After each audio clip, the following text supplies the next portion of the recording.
All right, so you're a volunteer at Misty Eyes, correct? I am, yes, All right, so do you like it? Do you enjoy doing it? absolutely. All right.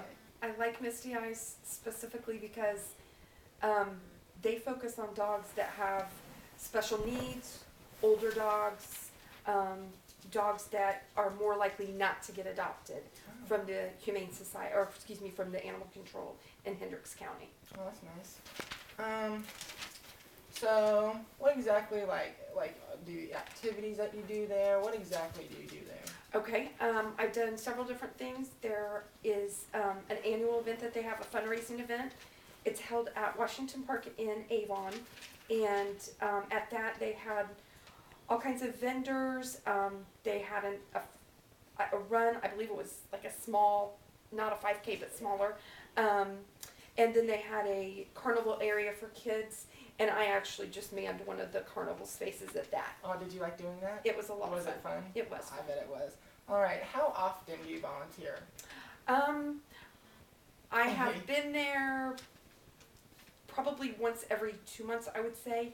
I have to get my level 1 training in order to work at the adoption center, and the class was canceled when I went to do it. So in 2014 is when I'm going to plan to do that. All right, well that's good. Just get out there a little bit more. Absolutely. Right. Would you ever adopt an animal from there? In a heartbeat. In a heartbeat? Yes. I think what I would be most interested in, though, is fostering. They have a good need for that. Yeah. So that's probably going to be my first step. I have an elderly dog right now, so I can't bring any other dogs in, but that's going to be my first step, is to learn how to foster, and then kind of see if one of them ever is a good fit, and if so, maybe make it a lifetime thing. All right. How does this affect your life? It affects my life in the fact that it is,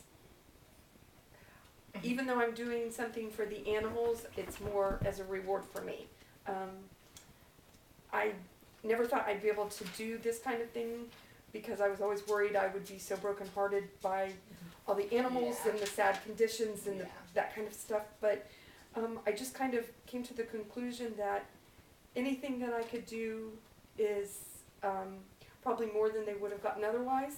And if I can do something that helps them to find a permanent home, that's great. So even though it is helping the animals, it's more for me, to be honest. Right. Yeah. Does it have a good atmosphere? Like, are they warm and welcoming, or, Absolutely. And they probably have to be. Right. And the adoption center is, it's very warm and welcoming. They have one area that's a glassed-in area for all the cats. All the cats are just in one area together.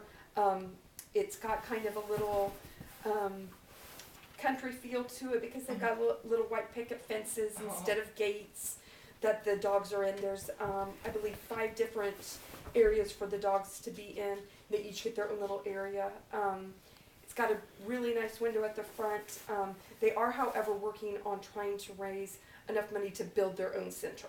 But that's a ways down the road. They need to find land and get the money and stuff. But for what they have, they did a really nice job with it. And the people that I have worked with, the people that run it, are extraordinarily devoted, and they really genuinely seem to care about these animals. Nice. What would the normal person that, let's say, because I'm a big fan of it, I'm a big animal lover, what would I have to do to get, to volunteer there? Sure. The first step is you have to just take the orientation. It is at the Brownsburg Public Library. I believe they do it once a month, and it is just an hour long, and they kind of go over just the basics of what they're about, how they started, what their goals are. Then after you've done that, the next step is the level 1 training. If you do the level 1 training, they work more specifically on how to cope and deal with the animals, how to help the animals meet people, how to give the proper information to the potential people who are going to adopt, the important information, because not all dogs are designed to be with other dogs or to be around children or to be with cats. So they have done all kinds of different testing. There's some sort of testing you can do to determine the friendliness or the compatibility that they would have with other animals. So they teach you how to, express that to the people in the best way possible. Their goal is just to find a really good match so that they don't have the animals coming back or those kind of things. So really it's just doing the orientation and doing the level 1. Once you've done the orientation, you can be involved in events. I walked in the 4th of July parade and gave out candy and that sort of stuff. But if you want to actually work with the animals themselves, you do need to do the level 1. I know they have lots and lots of options for people who actually would like to be committee people for marketing or fundraising and that sort of stuff. Because they are only a few years old, they're kind of starting out and it's taken off so quickly that they need as many people as they can get. So it's a really good time to get in because you can make important contributions. So I'd say just always go and try the orientation first and see how it goes from there. All right.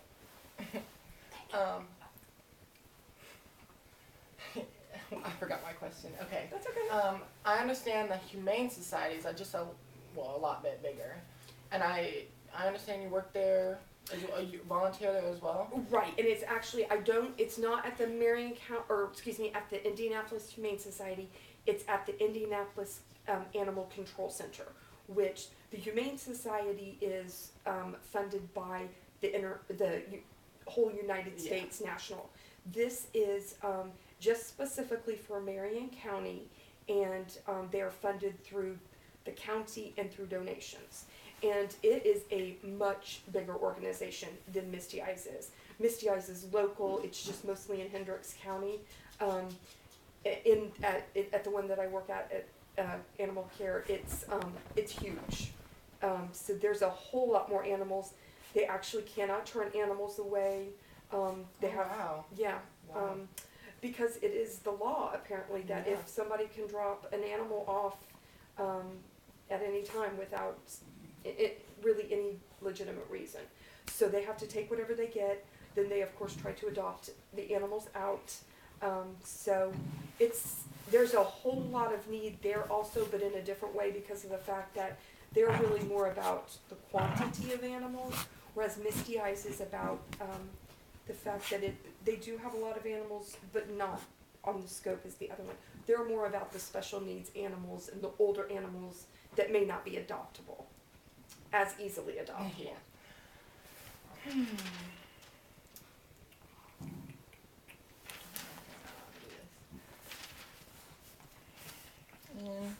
I don't think I have any further questions. Thank you for your Logan. time. I appreciate it. Thank That was you. fun. Thanks.